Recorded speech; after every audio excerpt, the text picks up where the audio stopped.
Hey everybody, well of course as we all know I'm doing this reading and I just want to show off a few of the books. Yes, I'm showing off some of the books that I have here that I read or have read and going back over again. Now, what we're doing today is of course The Secret Destiny of America, Manly P. Hall.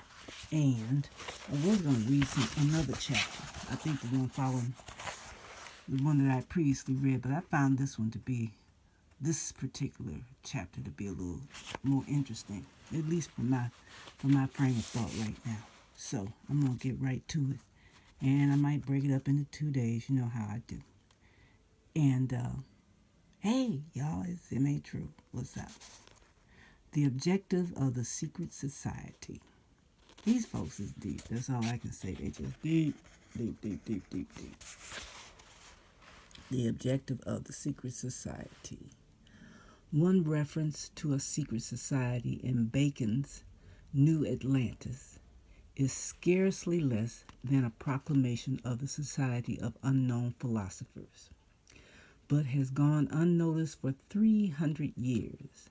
This fable is of the land of Bensalem. That's what it says, Bensalem, meaning the son of peace, which, with its merchandise, the light of truth, maintained a trade with Atlantis, which was declared to be the same as America. Everything indicates that it was Sir Francis Bacon's dream that the enlarging of the bounds of human empire should be instituted on our own continent, an area peculiarly set aside by nature for the perfection of philosophy and the sciences. These folks is deep. That's all I can say. They're just deep. Okay. The writings of Sir Francis Bacon are generally grouped under three headings: professional, literary, and philosophical. Each of these groups contain a variety of important works. But Lord Bacon's mind, taste, and conviction are best revealed through his philosophical writings. In this group are works that are strictly philosophical, others that verge towards the scientist, and still others which sum up convictions relating to all branches of knowledge.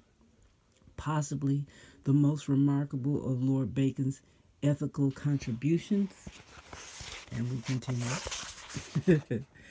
is the fragment called The New Atlantis, which forms a kind of gloss upon his principal philosophical production, the Instauratio Magna. Now, I don't know what that is, and I ain't going to try to pronounce it because I'll butcher it. To Bacon, the greater part of learning was the application of knowledge to the necessities of the human state.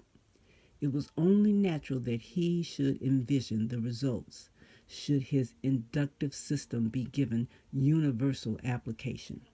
The New Atlantis was first published in 1627 as a kind of appendix to the Silva Solarium, a natural history in 10 centuries. On the title page is a curious design. I guess this is supposed to be the design. Okay. It shows the figure of an ancient creature. No, that wasn't it. Of an ancient creature representing time, drawing a female figure from a dark cavern. The meaning is obvious. Through time, the hidden truth shall be revealed. This figure is one of the most famous of the seals or symbols of the Order of the Quest. Contained within it is the whole promise of the resurrection of man and the reinstitution of the divine theology. I said they was deep, y'all. All right, carrying on. It says the New Atlantis was not published during the recorded lifetime of Lord Bacon. It was issued the year following his death by his lordship's chaplain, William Raleigh.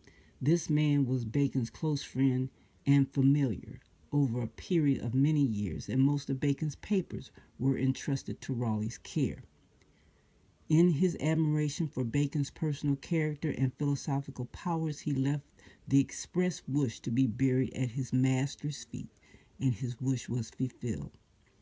Raleigh writes in his introduction to Bacon's New Atlantis, "This fable, my lord, devised, to the end that he might exhibit therein a model." A model. Hang on, hang on. Work with me, people. Work with me, work with me. I'm getting it, I'm getting it. A model description of a college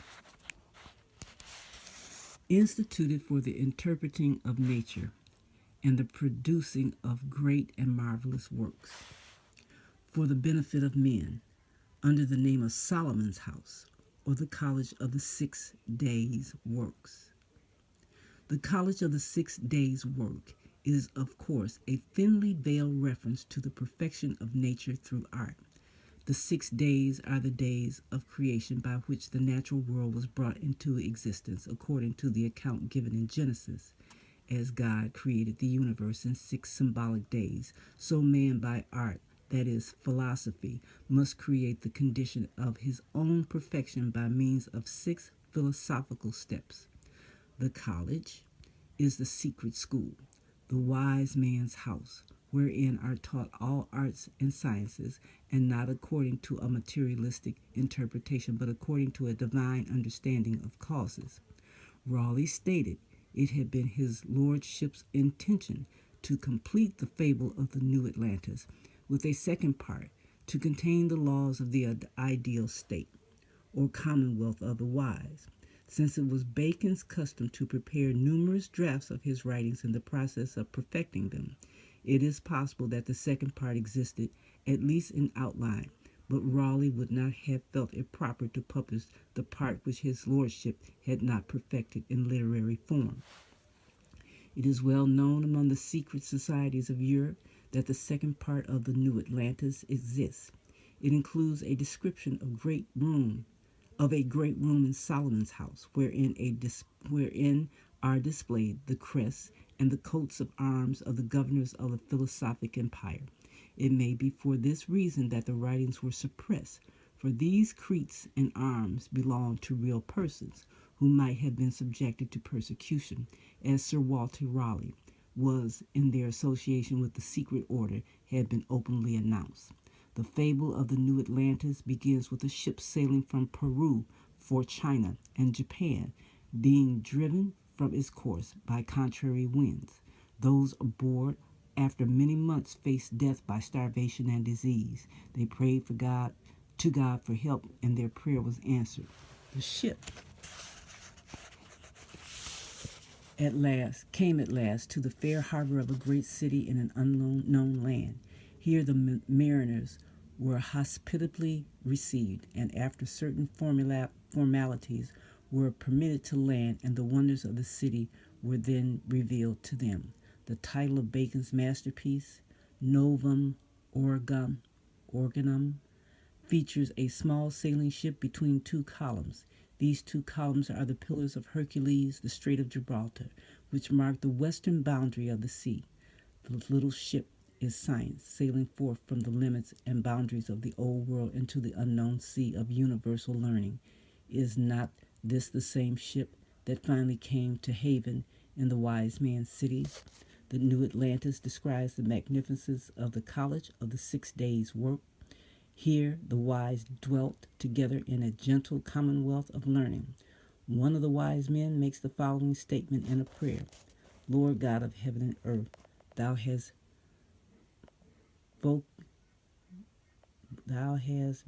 have no idea what that is. Anyway, of thy grace to those of our order, to know thy works of creation and the secrets of them, and to discern as far as apprentice to the generations of men between divine miracles, works of nature, works of art, and impostors and illusions of all sorts. It is difficult to understand how this reference to a secret order has passed unnoticed for so long, for it is scarcely less than a proclamation of the Society of Unknown Philosophers. The name of the land in which stood the wise men's cities was Ben Salem. This means the son of peace. Ben Salem maintained a trade. with all parts of the world, but not for gold, silver, jewels, silk, spices, nor any other material commodity. Its merchandise was the light of truth among the nations traded with Atlantis, which was declared to be the same as America. I'm going to let that rest right there, and I'll pick it up again at a later date. Thank you all for tuning in and listening to this little bit. You know, we got to dig. We got to dig. There are babies in the bathwater, as our brother King Drop would say. There's gold in them there hills. There's a lot of truth hidden in the linguistics that these people have published. A lot of truth. And we got to dig them out. It's not an easy job. And no one person can do it all. It takes all of us working together. Each one of us has something to bring to the table. So I say bring what you got. You know, let us observe it. Let us go over it. Let us dissect it. Let us investigate it and pull out whatever pearls that we can pull out. Because we have been hoodwinked. We're under a word spell. And it's deep, y'all. That's all I can say. It's deep. But the more we work together, the more we keep each other lifted up, the better we get at deciphering this crap. And with that, I say, this is M.A. Truth. I'm out, y'all.